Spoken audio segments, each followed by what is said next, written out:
नमस्कार साथियों, आप सभी का करियर फंडा में हार्दिक स्वागत है। कॉम्पिटिटिव एग्जाम की प्रिपरेशन के दौरान ईटिंग डिसऑर्डर से आपकी परफॉर्मेंस पे काफी नेगेटिव असर आ सकता है।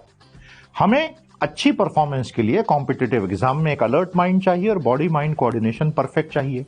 तो ये ईटिंग डिसऑर्डर क्या होते हैं और इन्हें क्यों हमें टालना नहीं चाहिए, ये कह के कि चलो ठीक है ओवर ईटिंग हो रही है, ये हो रहा है, इससे आपको प्रॉब्लम होगा। इनफैक्ट दुनिया में ओपिएड ओवरडोज के बाद ईटिंग डिसऑर्डर नंबर 2 की बीमारी मानी जा सकती है। प्यारे दोस्तों, अलग अलग तरह के ईटिंग डिसऑर्डर्स हो सकते हैं।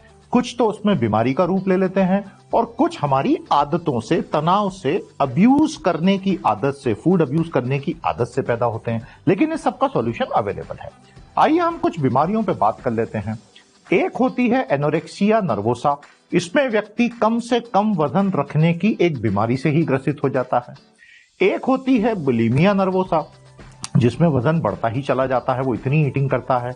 एक होती है बिंज ईटिंग डिसऑर्डर, जिसमें व्यक्ति कंटिन्यूअसली खाता चला जाता है to minimise certain internal stress और अदर प्रेशर। पढ़ाई करते समय मॉक टेस्ट में परफॉर्मेंस नहीं आया, कोई डिफिकल्ट कॉन्सेप्ट पे बहुत दिमाग लगाया, ऐसा करने के बाद अचानक से बहुत सारी एम्प्टी कैलोरी जंक फूड खाने की इच्छा हो गई। वो आपको बहुत स्लो कर देगी। उस वक्त तो वो किक देगी, लेकिन बाद में आप स्लो हो जाएंगे।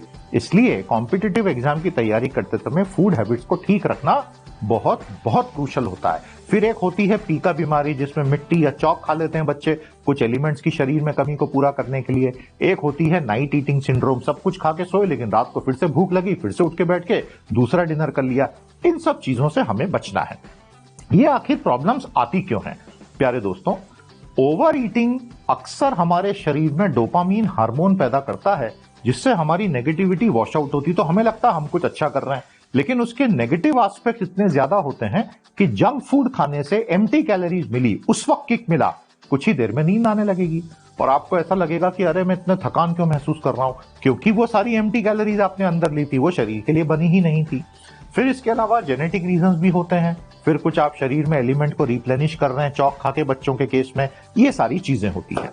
लेकिन आप पढ़े लिखे हैं, अडल्ट हैं, कॉम्पिटिटिव एग्जाम की तैयारी कर रहे हैं, एक आपको मैं मंत्र दूंगा फूड अब्यूज से बचने का और इस तरह के ईटिंग डिसऑर्डर को कंट्रोल में रखने का, और वो है माइंडफुल ईटिंग।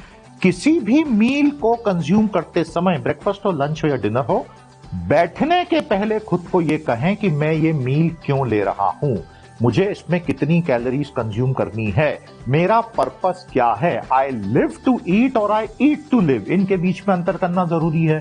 और एक एक कौर खाते समय कॉन्शियसली कि मैंने इतना कंज्यूम किया।